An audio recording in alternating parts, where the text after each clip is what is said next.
자, 오늘도 꼬닥꼬닥 제주의 역사를 알아가 보겠습니다. 자, 오늘은 또 새해가 시작이 됐으니까 예술의 향기가 가득한 시간으로 마련을 해봤는데요. 진실 씨, 제가 말하는 화가가 누군지 한번 맞춰보세요. 퀴즈예요? 네. 이 화가가 작품의 소재로 썼던 것들이 개, 제주어로 깅이, 네. 알죠? 개. 또 서귀포. 서귀포. 이거 주면 거의 다 주는 건데 네. 황소. 어려운 건 줄 알았는데. 아니, 이분이라고 하면, 제주도 사람이면, 아니, 대한민국 사람이라면 이분 이름 모르면 안 됩니다. 쉽죠? 네. 천재화가, 서귀포화가, 또 불운의 화가. 화가 이중섭이잖아요. 맞아요. 이게 너무 쉬웠어. 근데 또 한 명의 화가가 있어요. 또? 네. 이중섭 화가와 함께 한국전쟁 때 제주로 피난을 왔던 화가가 또 있습니다. 피난민 화가요? 네. 누구예요? 제주 도립미술관을 가면 네. 그 기념관이 있어요. 거기 동상도 있고. 이름 좀 특이하시죠? 일단 맞춰보세요. 이름 좀 특이했던 것 같아요. 제가 미술관 한편에서 이 동상을 본 적이 있는 것 같은데 그분이잖아요. 리석장. 맞네. 장리석 화가시잖아요. 맞아요? 아셨네요. 그러니까 오늘은 이 이중섭 화가와 장리석 화가를 중심으로 제주 미술사에 대해서 좀 공부를 해볼까 해요. 와, 오늘 너무 기대돼요. 근데 미술도 어려운데 우리가 역사까지 알아야 되잖아요. 그러니까요. 그러니까 오늘 함께 해주실 이 두 분의 역할이 아주 중요할 것 같습니다. 두 분 모시겠습니다. 어서 오십시오. 안녕하세요. 네. 네, 안녕하세요. 제주 도립미술관장 이종우입니다. 반갑습니다. 그리고요? 네, 안녕하세요. 저는 문화공간양 기획자 김연주입니다. 반갑습니다. 네, 반갑습니다. 지금 우리가 알고 있는 게 이중섭 화가와 장리석 화가는 피난민 화가에다가 월남 화가. 네. 이 정도 공통점 알고 있거든요. 고향은 그러면 어딜까요? 두 분 다 이북 출신입니다. 이준섭 그 작가님 같은 경우에는 1916년에 평안남도 평원이라는 곳에서 이제 태어나셨어요. 그런데 그 어린 시절은 평양에서 보내셨죠. 그러니까 외가가 있어서 외가가 있는 평양에서 이제 보통학교를 다니고 고등 보통학교는 정주에 있는 오산학교를 가게 됩니다. 근데 그 오산학교가 그 민족 정신을 고취시키기 위해서 그리고 민족 운동을 하는 인재를 양성하기 위해서 만들어진 학교예요. 그래서 이준석 같은 경우에는 그곳에서 굉장히 큰 영향을 받게 되고요. 특히 거기에 이제 이몽련이라는 그 선생님이신데 이분의 영향을 굉장히 많이 받아요. 진짜 잘생겼다. 이중섭 화가 네네네. 나오네요. 이준석 화가님이 이제 그 뒤에 이제 일본으로 유학을 가는데 그때 당시에 굉장히 인기가 많으셨다 그러더라고요. 왜냐하면 이거 스타일리시해요, 진짜. 운동도 잘하시고 노래도 굉장히 잘하시고 그래서 굉장히 그 당시에 그럼 이 지금 나온 사진이 언제적 사진인 거예요? 이거는 이제 그 개인전 전시하실 때 네, 사진인데 이렇게 딱 봐도 굉장히 뭐랄까 그 뭔가 이렇게 아우라 같은 것들이 맞아. 느껴지는 어떤 그런 것들을 이제 보실 수 있을 것 20대 같아요. 때일까요? 약간 복학생 오빠 느낌이 나는데 한 셋, 넷? 그렇게 어려웠다고? 제가 연도를 따져보지 못해가지고 저기 한 몇 30대 정도예요. 그래서 이제 그 일본 유학을 마치고 이제 일본에서 만난 그 마사코 그 일본 여성과 그 결혼을 이제 원산으로 오세요. 네, 같이. 그러니까 먼저 이준섭은 오고 그리고 나중에 그 전보를 친대요. 급하다 빨리 하자. 그래서 보고 이제 싶다. 결혼하자 이러면서 이렇게 해서 이제 오셔서 이제 결혼을 하셨다고 그러고 그런데 한국전쟁이 발발을 하면서 원산에 이제 폭격을 엄청나게 하면서 이제 그때 그 월남을 하게 되는 거죠. 그래서 부산을 거쳐서 네, 제주도까지 제주 서귀포까지 오게 된 거구나. 왔는데 제주도에 이렇게 도착을 했었을 때 이제 서귀포가 살기가 좋다 이 얘기가 있었대요. 그 1951년 1월에 이제 이렇게 오게 되는데 그 추운 겨울에 막 눈이 오는데 걸어서 서귀포를 오셨다고 해요. 그래서 나중에 그 기억으로 그 눈 오는 그 서귀포의 그 모습을 또 작품으로 담습니다. 그럼 장리석 화가는요? 공교롭게 두 분이 다 이북 분인데 생년이 똑같습니다. 1916년 평양 친구네. 출신입니다. 상수보통학교에서 사실 취미로 그림을 그리기 시작했습니다. 그런데 이제 공모전 수상을 하면서 본인의 소질을 발견하게 되고 이제 화가의 길로 접어들게 되는데요. 역시 이제 한국 전쟁이 발발하면서 145세 호텔을 하고 부산에 들렸다가 제주로 오게 됩니다.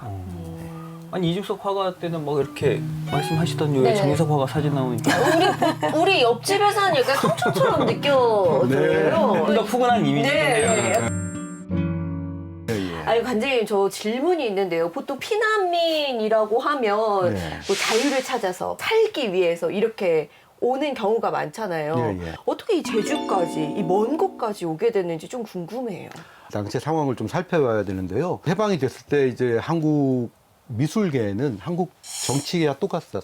그러니까 미소 군정 아래 놓여서 이제 좌우가 대립하는 정치 상황이 있고 미술계도 마찬가지였습니다. 북한의 미술인들은 자위계 어떤 휘장 아래 놓이게 되고 당시 평양에는 평양미술가 동맹이 창립을 하게 됩니다. 그 남한에서는 또 우익 지역의 미술인들이 어떤 자체 결속을 위해 집결을 하고 이제 국전을 창설하게 되는데요. 그 평양미술가 동맹은 그 당시 평양을 떠나서 북한 노동성이 건립받던 금강산 호텔의 어떤 벽면 장식 작품을 제작하게 됩니다. 네. 장인석뿐만 아니고 평양미술학교의 음극과 교수였던 유석준 그리고 한묵, 김민구 등등이 이제 그 벽면 장식을 하는데 다행히도 장리석 선생은 이 작품 활동 때문에 인민군 징집을 면하게 됩니다. 그런데 그 전쟁 반발로 인해서 금강산에서 교전이 일어나요. 그 국군과 인민군이. 이제 그러다 보니까 작품 제작이 중단이 되고 이분들이 원산으로 피신을 합니다. 그래서 장리석 선생은 원산에서 이중섭 집에 한 10여일, 한 열흘간 머물게 됩니다. 이제 그러다가 장리석 선생께서 그 최영림 화가와 같이 정운실 문관으로 입대해서 이제 군속 화가가 됩니다. 그 전세가 역전이 되면서 이제 일사후퇴가 되게 되고 해군함에 몸을 싣고 부산에 도착을 하는데 이때 그 뒤이어서 이제 이중섭 선생도 같이 제주도로 오게 돼요. 이제 어떻게 보면 운명 공동체처럼 원산에서 부산에서 제주로 같이 오게 됩니다. 제주에서 장리석 선생은 처음에는 이제 방공포스 전시회를 개최하는 등 여러 가지 군속 화가로서의 활동을 열심히 하는데 얼마 후에 이제 해군 정운실이 해산이 되면서 장리석 선생은 일반 피난민 신세로 전락을 하게 됩니다. 그러니까 둘이 원래 알고 있었네요. 그렇죠. 예. 1.4.5태 때 이렇게 피난민들이 그 당시 제주도 인구수보다 더 많았다고 들었어요. 이 두 분 말고 이외에 또 다른 화가분들도 있었어요? 네, 그 많은 화가분들이 사실 제주도로 피난을 오게 되는데 오게 되는 배경은 달라요. 그러니까 저 이중섭이나 정말 살기 위해서 이렇게 오신 분도 있는데 김창렬 같은 경우에는 전쟁이 일어나기 전에 이미 이제 월남을 했고 그럼에도 불구하고 사실은 그 전쟁의 참혹함을 그냥 다 경험을 했어요. 그래서 한 1년 반 정도 이제 이렇게밖에 안 계셨지만 그 시기가 너무나 큰 위안이 되셨던 것 같아요. 그래서 김창렬 작가님 같은 경우에는 제주도를 제2의 고향으로 그렇게 생각을 하신다고 그렇게 하더라고요. 제주도의 고지도 위에 그렇게 물방울을 그렸을 때에는 사실은 그 제주도의 그 그리운 마음이 그 안에 잘 담겨 있는 게 아닐까? 약간 이제 이런 생각이 들고요.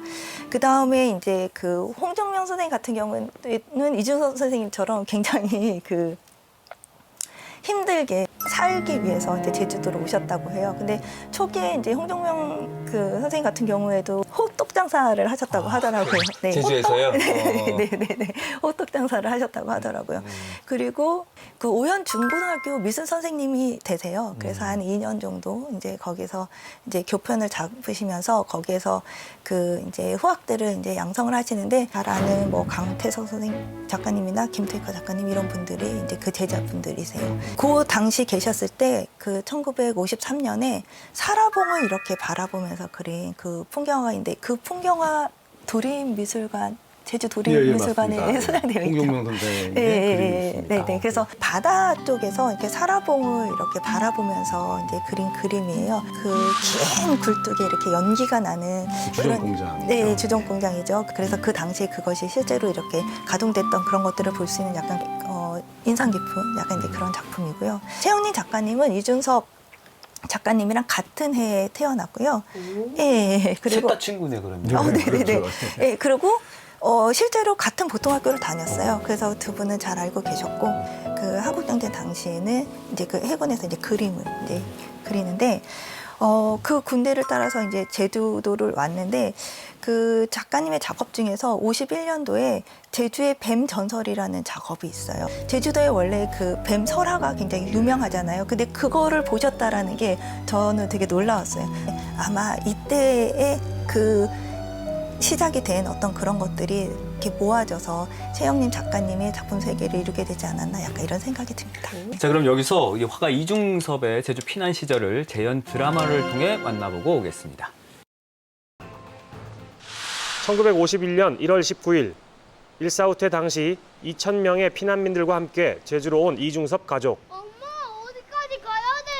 다리 아파 죽겠어. 우리 태연이 많이 힘들구나. 이제 다 왔다. 조금만 더 가면 돼. 에이, 맨날 조금만이래. 이제 더 이상 못 걷겠어. 정말 다 왔다니까. 여기가 따뜻한 남쪽 나라야. 우린 여기서 살 거야. 그러니까 조금만 힘내자. 이중섭 가족이 도착한 곳은 서귀포 알자리 동산에 위치한 언덕배기 집.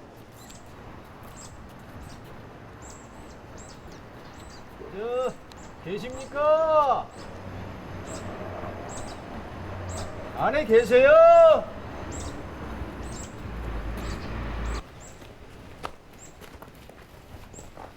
계십니까? 아무도 안 계세요? 아, 누구겠과?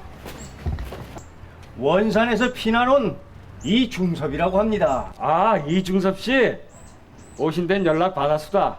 오전 호난 고생했수다.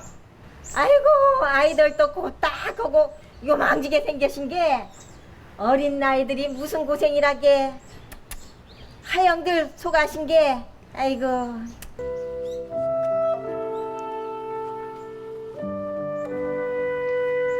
하지만 이중섭 가족에게 주어진 방은 두 사람이 겨우 잘 만한 좁은 골방.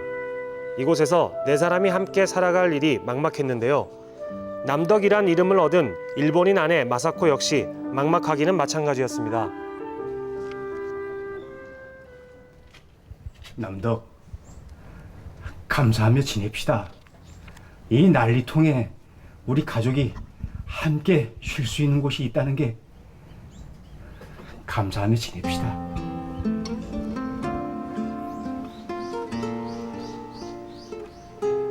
언덕배기 집에 좁은 방 한 칸이었지만 이중섭은 더 바랄 게 없었습니다. 난간에 앉으면 시원스레 내다보이는 서귀포 앞바다.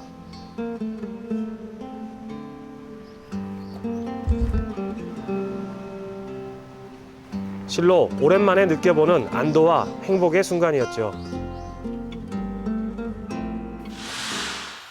자, 이렇게 섭섬이 보이는 초가에 거취를 마련하면서 서귀포와의 인연이 시작이 됐는데, 뭐 섭섬이 보이는 초가 이렇게만 보면 굉장히 아름다울 것 같고 낭만적인 분위기인데, 사실 실제로 가보면 굉장히 좁잖아요. 이 좁은 방에서 어떻게 네 식구가 살아, 이렇게 할 정도였잖아요. 그렇죠. 아까 전에 이제 보셨듯이 거의 두 사람이 이제 누우면 거의 꽉 찰 방이라고 해요. 한 1.4평 정도 되는 방이라고 하는데, 어느 분이 이제 이렇게 상상을 하시면서 쓰시기를 뭐라고 했냐면, 서로의 숨소리를 계속 이렇게 들어가며 아마 지내는 그런 공간이었을 것이다, 이렇게 이야기를 하시더라고요.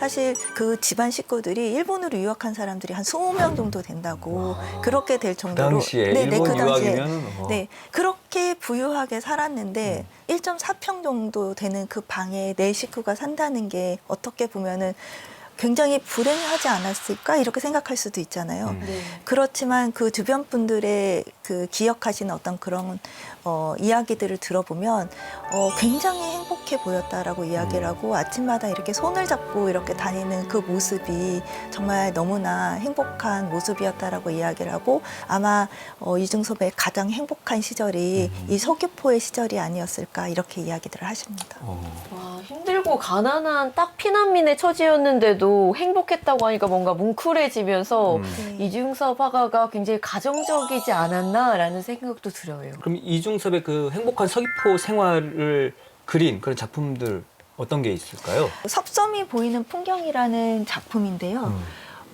저기 뒤에 이렇게 섭섬이 보이죠. 이 황토빛의 어떤 그런 전반적인 이 풍경 속에서 집 쪽에서 그 근처에서 이제 이렇게 바라보면서 있는 풍경을 그렸어요. 인상 깊게 보여지는 부분이 여기에 보이는 기와집. 기와집. 네, 기와집. 또 하나는 전봇대. 사실 그 기와집이 제주도에서는 굉장히 귀했다고 해요.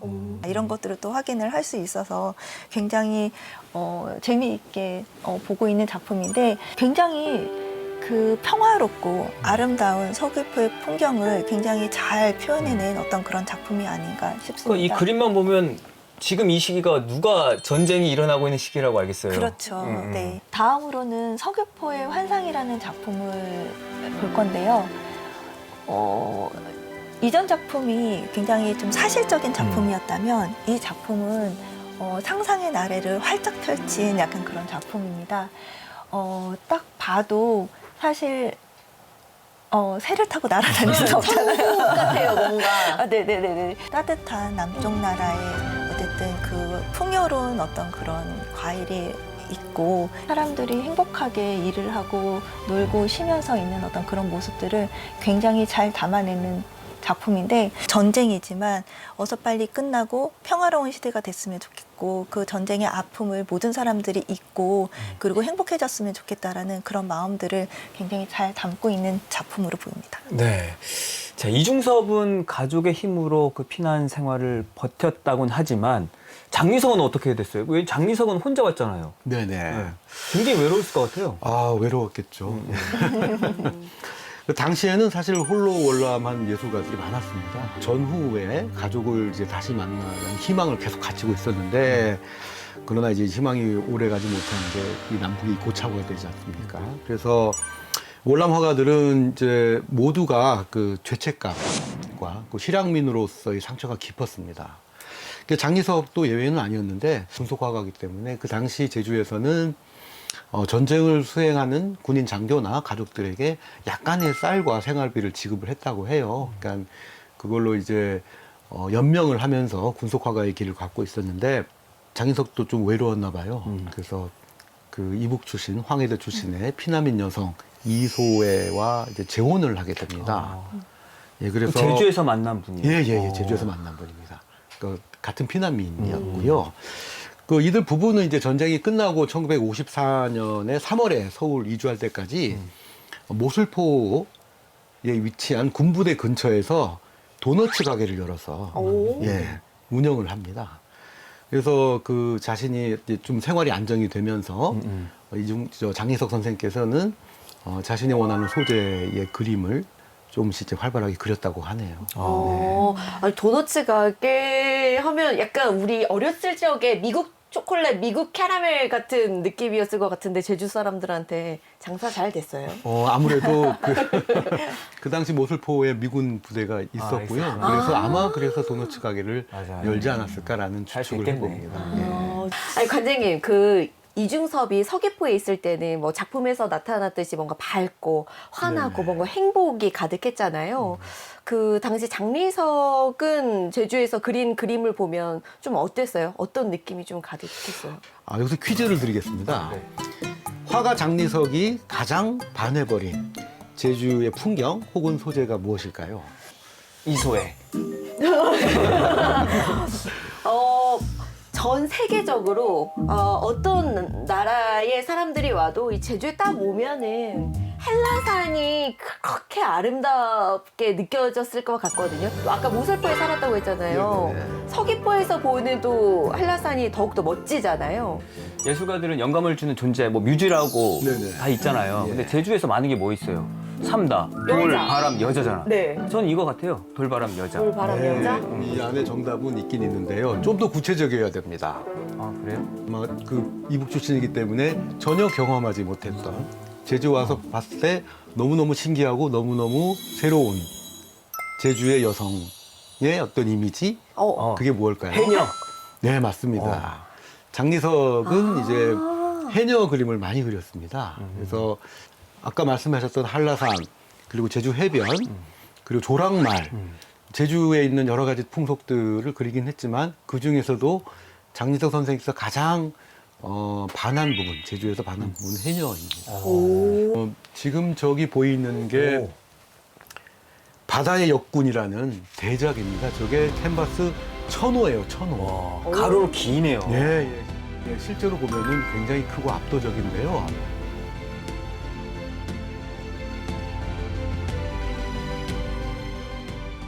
예. 저 당시에 그 제주 해녀들의 발육 상태가 이렇게 좋았나요? 그러진 않겠죠. 그 장인석 화가께서 이제 6.25 때 경험을 한 거잖아요, 해녀를. 근데 그 당시 해녀도 그렇지만 1980년대 주로 해녀 작업을 많이 했습니다. 해녀라는 게 사실은 모진 풍파를 견뎌내면서 만물을 생산하고 양육하는 강인한 에너지를 갖고 있잖아요. 그래서 장인석 선생은 그런 어떤 해녀의 이미지를 사실 이상적인 여성으로 그린 거예요. 그래서 지금 보면은 아마 불턱일 거예요. 불턱에서 해녀들이 이제 옷도 갈아입고 그리고 몸도 다듬고 아니 젖도 물리고. 그렇죠. 그러니까 그런 어떤 해녀들의 상을 보면서 어떤 강인한 생명력을 이제 느꼈던 것 같아요. 1980년대에 그렸던 그림이니까 지금의 해녀랑은 옷은 좀 다르긴 하죠.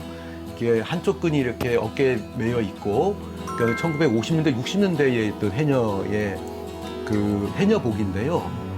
뭐 또 하나 특이한 점은 제주의 여성은 이제 고갱이 타이티의 여성과 좀 비슷한 느낌이 들어요. 색감 같은 것도. 예, 고갱에 있어서 타이티는 낙원이었고요. 장리석 화가에 있어서 제주도 아마 그런 낙원의 개념이 아닌가. 그래서 그 전쟁통이었지만 그 낙원에서 어떤 생명력이 강한 여성들에 대한 어떤 이미지, 그게 아마 삶에 대한 어떤 강한 의지가 아니었을까라는 생각을 좀 해봅니다. 이제 아시겠죠? 이렇게 왜 건강미 넘치게 표현을 했는지. 알겠어요. 네, 표현은 표현. 네. 유교방송입니다, 지금. 저기, 그 다음 작품 어떤 게 있을까요, 또? 이게 산정이라는 작품입니다. 한라산을 그리고 그 한라산 계곡에서 빨래하는 여인도 있고, 또 가만히 보면은 저 새가 사실 제주도는 까마귀가 많지 저렇게 하얀 새는 없거든요. 아마 보통 이제 저걸 이제 황새나 혹은 학으로 추정하는데, 이 그림은 사실은 이상향에 대한 그림입니다. 아까 그 이중섭 그 화가의 서귀포 환상처럼 열대 과일들이 사실은 존재하지 않거든요. 저기도 마찬가지입니다. 그러니까는 장희석 선생이 어떤 평화롭고 이상적인 세계를 아마 제주라고 생각을 했던 것 같아요. 그래서 제주를 바라보는 장리석 선생의 어떤 시선이 느껴지는 산정이라는 작품입니다. 근데 한라산 안 갔고 약간 가보진 않았지만 금강산의 느낌도 나는데 고향이 그리웠을까요? 그럴 수도 있겠죠. 그러니까는 다만 이제 그 산 꼭대기에 보면은 백록담처럼 움푹 파인 호수가 있어요. 그래서 이걸 이제 한라산으로 추정을 좀 할 수가 있습니다. 네, 또 다른 작품 만나볼게요. 이거는 1970년대의 남국의 봄이라는 장리석 선생의 작품인데요.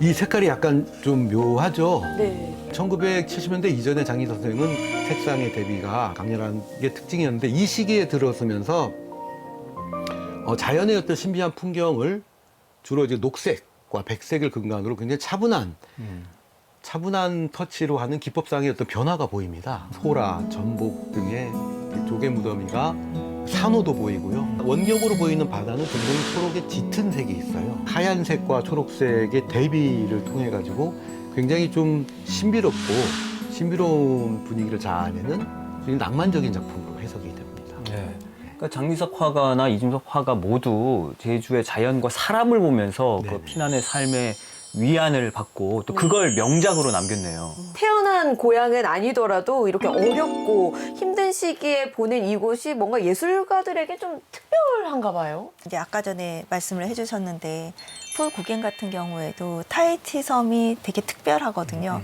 물론 타이티 섬 자체에 고갱이 100% 만족을 하진 않았다고는 해요. 왜냐하면 굉장히 원시성을 추구하던 어떤 그런 고갱의 입장에서는 그런 모습이 이제 잘 남아 있었으면 좋겠다라고 생각을 했지만 그 당시 이제 식민지였기 때문에 이제 많은 이렇게 문명 들어왔잖아요. 네, 들어가서 약간 이제 그런 상황들이었지만 그럼에도 불구하고 우리는 어디서 왔고 우리는 무엇이며 우리는 어디로 가는가 굉장히 철학적인 질문이고 그런 이제 죽음을 앞두고 남긴 그런 그림들이 타히티 섬에서 그려집니다. 전쟁을 피해가지고 예술가들은 사실 자유를 찾아 많이 갑니다. 서양에서도 뭐 그런 경우가 비일비재했는데 우리가 이제 잘 아는 에꼴드 파리, 이 파리파라고 얘기하는데 그때도 사실은 1차, 2차 대전을 거치면서 전쟁의 포화를 피해가지고 파리로 몰려듭니다. 수많은 예술가들이. 우리가 잘 아는 모딜리아니는 이탈리아 출신이고 그 샤갈은 러시아 출신이에요. 그리고 피카소, 그 미로는 스페인 출신이고 그래서 에꼴드 파리는 프랑스 사람보단 이방인들이 훨씬 많아요. 파리의 자유로운 분위기 안에서 작품 활동을 왕성하게 했는데 이제 그럼에도 불구하고 그분들은 항상 뿌리, 고향을 잊지 않았어요. 그 샤갈인 경우에 그 러시아 유태인으로서 러시아 지방에 있는 풍속이나 뭐 여러 가지 것들이 러시아적인 요소가 굉장히 많습니다. 샤갈이 이제 아마 그 실향과 망향의 슬픔을 작업으로 표현한 아주 대표적인 화가일 거라고 생각을 합니다. 네, 그런 면에서 화가 이중섭의 작품에 또 큰 영향을 끼친 이야기가 있습니다. 이거 잡았나? 아빠! 이거 잡았어요! 잘 잡았구나. 비가 오지 않는 날에는 거의 매일 찾았다는 서귀포 자구리 해안. 이거 놔줘. 아이들과 함께 하루 종일 바다에서 게와 고동을 잡았다고 합니다. 엄마! 이거 잡았어요!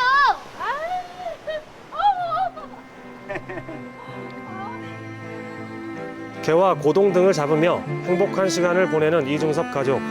하지만 이렇게 바다를 찾은 데에는 또 다른 이유가 있었습니다. 바로 끼니를 대신할 식량으로 해산물들을 잡았던 거죠.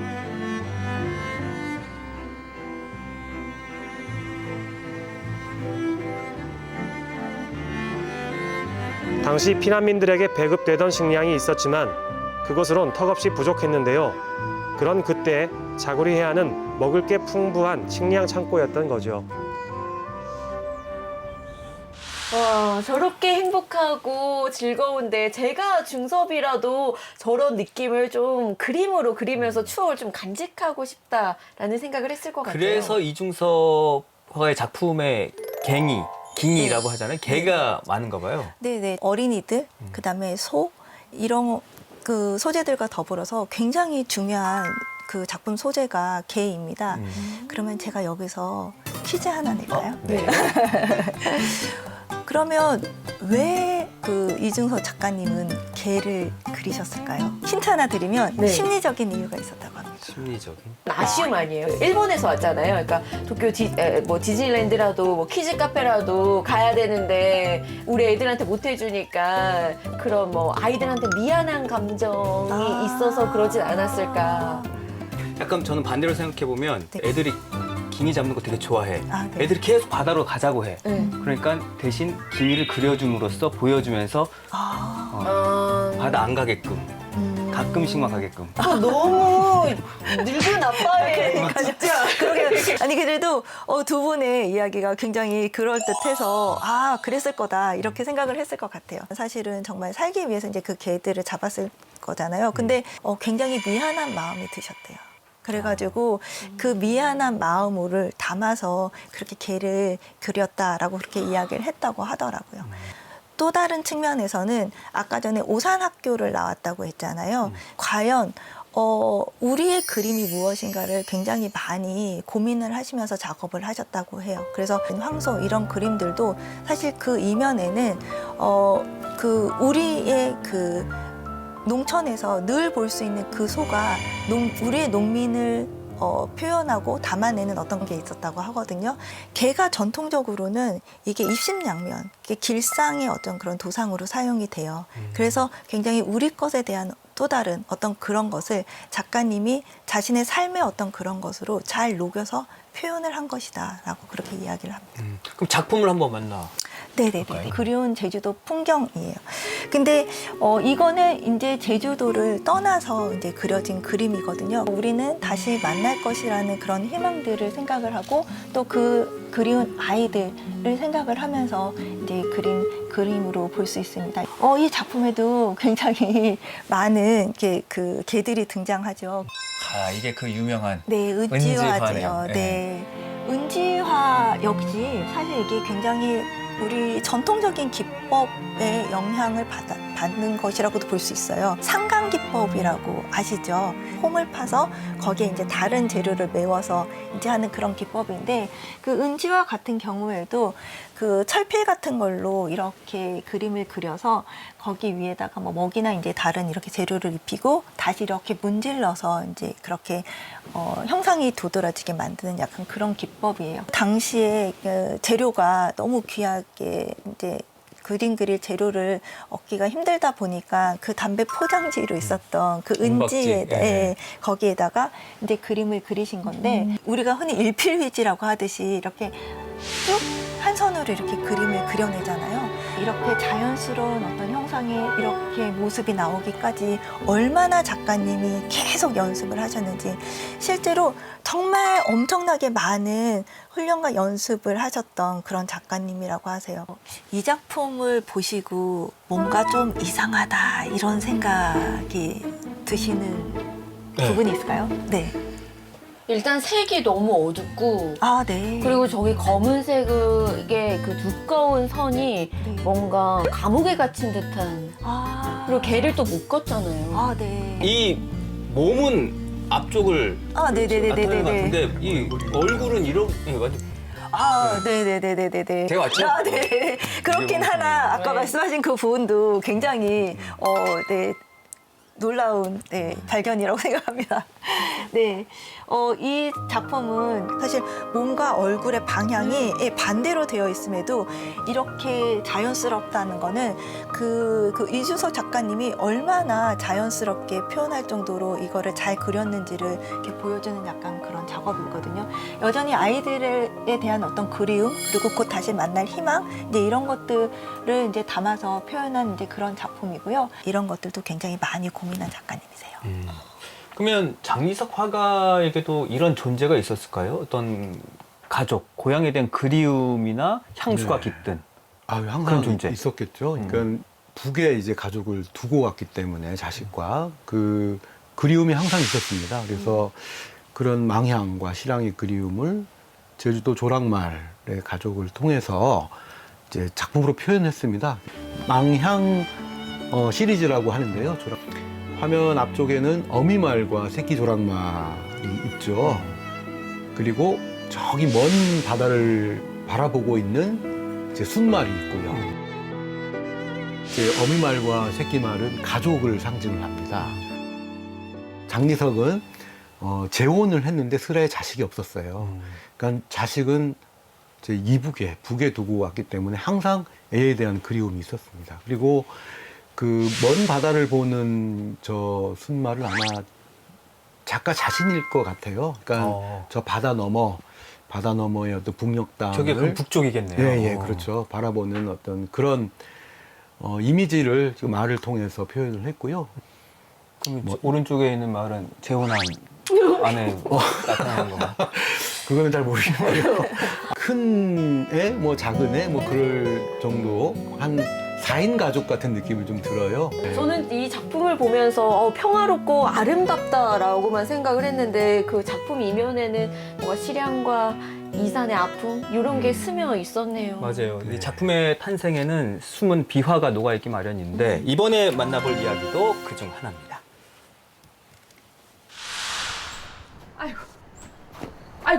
아이고 마침 있으신 게양 화가 양반 말씀 나 부탁 하나만 들어줍소. 저 무슨 일이신지. 아이고 이거 어떤 거면 좋을 건고 우리 태연이가 이 전쟁통에 징집되었 이 전쟁터에 가신 뒤 아이고 옷꽃 총 맞아 죽어버린 마심. 아이고 이거 하늘이 무너질 일 아니까 경행 이 제사라도 지내보제 너난 이 제사상에 올릴 사진이 한 장 오신 거라 마심. 영 못 견디게 살당구나. 이 남은 사진이 이거 혼장 뺏기 어신디다게 캔디 이 사진 혼장 올려낭 어떤 제살 지내질 말이과. 걔난 이거 우리 태연이 얼굴 보면 똑같이 혼장만 그려줍소. 야 화가 양반 부탁하구다. 예. 아닙니다. 전 초상화는 그리지 않습니다. 그려본 적도 없고요. 사정은 딱하지만 그리고 죄송한 말씀이지만 그 부탁은 들어드릴 수가 없겠습니다. 아이고 화가 양반 강하지 마라. 우리 태연이 사진 이 얼굴 하나만 꼭 그려줍소. 야 이 사진 하나 어성이 어멍 마음이 어떤 건구가. 화가 양반 부탁하구다. 야 중섭이 성님 경하지 마라. 혼장만 그려줍소게.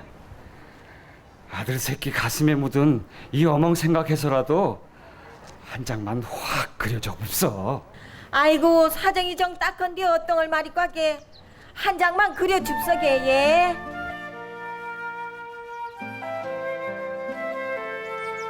결국 초상화를 그리기 시작하는 이중섭.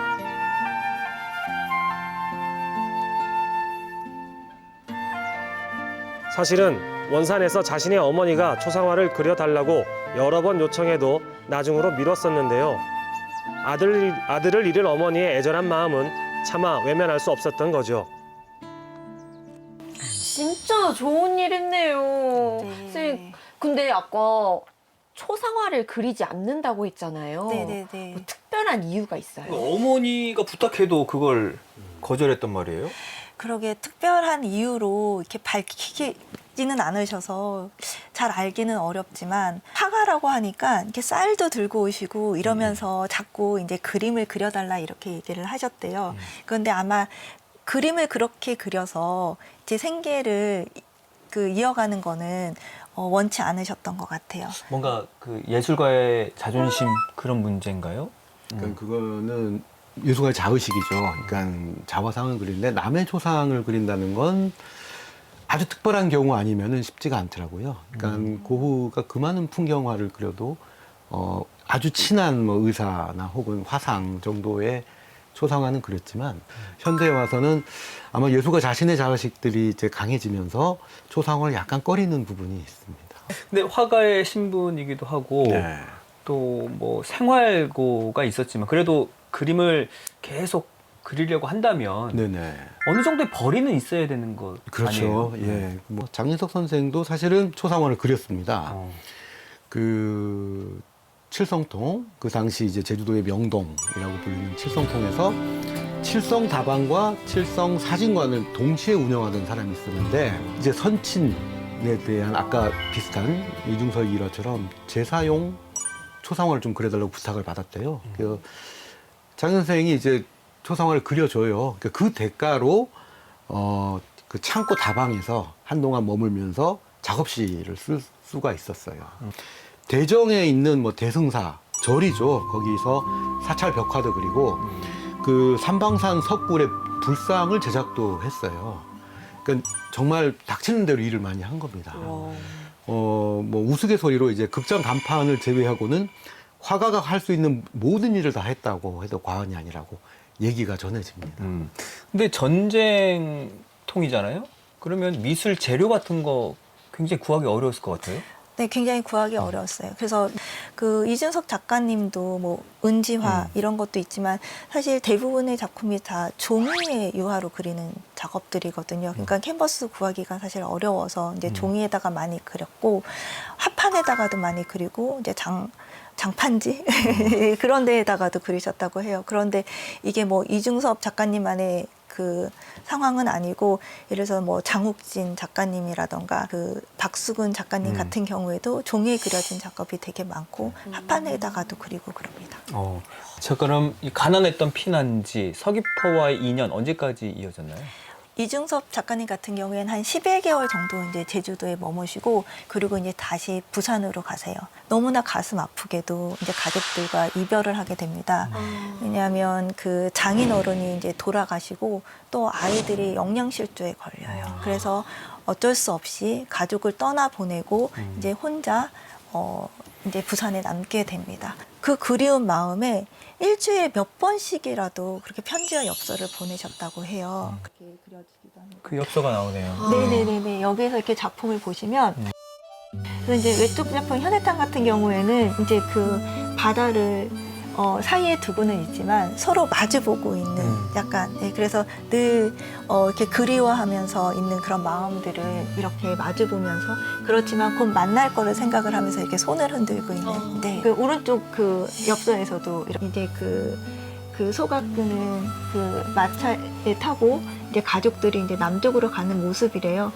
그래서 54년도에 이제 통영에서 그림을 그리시는데 그때까지만 해도 그 개인전이 성공을 해서 일본에 꼭 갈 수 있을 것이다. 희망을 담아서 곧 만나자 이러면서 이제 보내는 거죠. 장리석은요?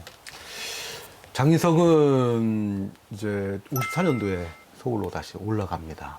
서울로 올라온 뒤에는 사실은 장리 선생은 이제 제도 안에 들어가려고 굉장히 많이 애를 쓰였어요.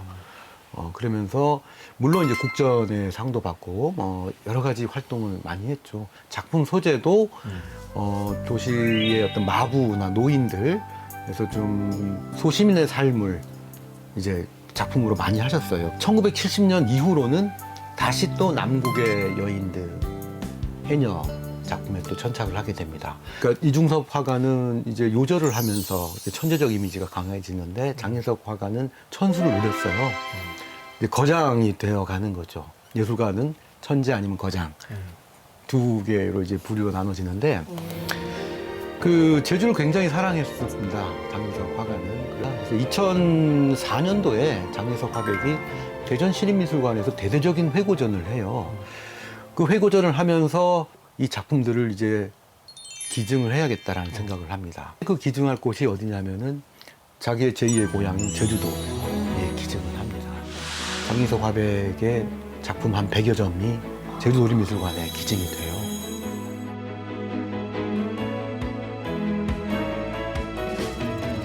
그 왕성한 작품 활동을 펼쳤던 장리석 화가와는 달리 이중섭 화가의 마지막은 뭐 다 아시다시피 쓸쓸했습니다. 그 내용도 함께 보시죠.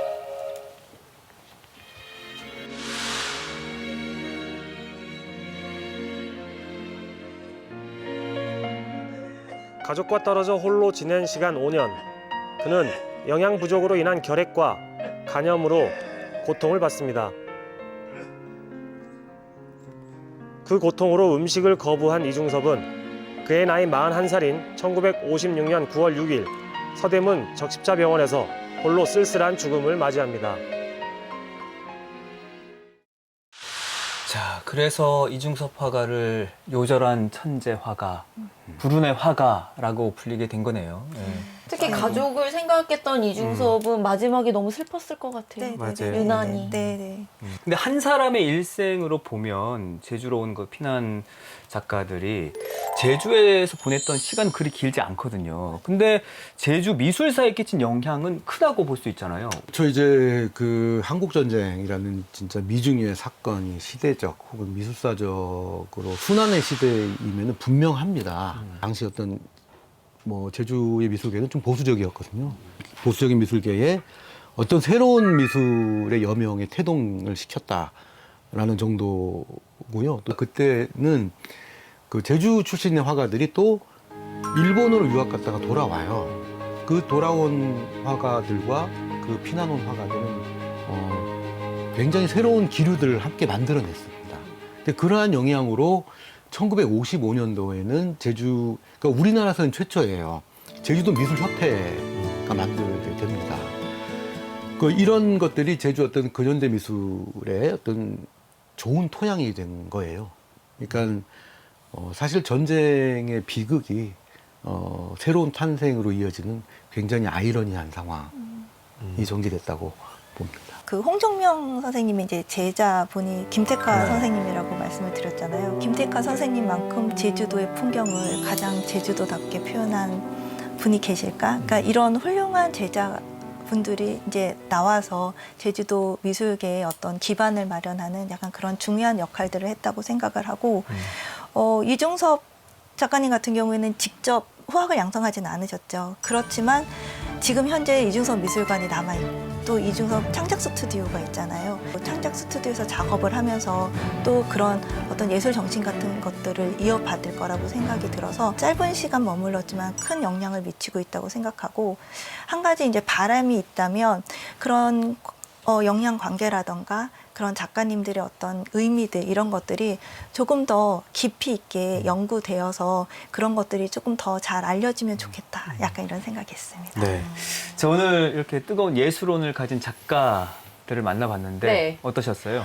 저는 오늘 아픔과 이제 슬픔이 녹아있는 그 그림들이지만 그림을 자세히 들여다보면 뭐 아이들, 뭐 조랑말 이런 그림들을 보면 저희도 같이 웃게 되잖아요. 오늘날의 우리들에게도 뭔가 아픔을 치유해주는 힘이 있지 않나 그런 생각을 해봤습니다. 오늘 공부한 보람이 있네요. 네, 오늘 진짜 정신적인 그 풍족함을 진짜 가득 느끼게 된 하루인 것 같아요. 네, 전쟁이라는 참담한 여건 속에서 정말 자신만의 길을 걸었던 예술가들의 의지, 그 의지가 또 새해를 시작하려는 우리들에게도 아주 좋은 가르침이 될 수 있지 않나 그런 생각이 들었는데요. 무엇보다 오늘 이 시간을 아주 행복하고 네. 또 향기롭게 만들어주신 두 분께 진심으로 감사 인사를 드리겠습니다. 다음 주도 저희와 함께 꼬닥꼬닥 걸어가 보시죠. 고맙습니다.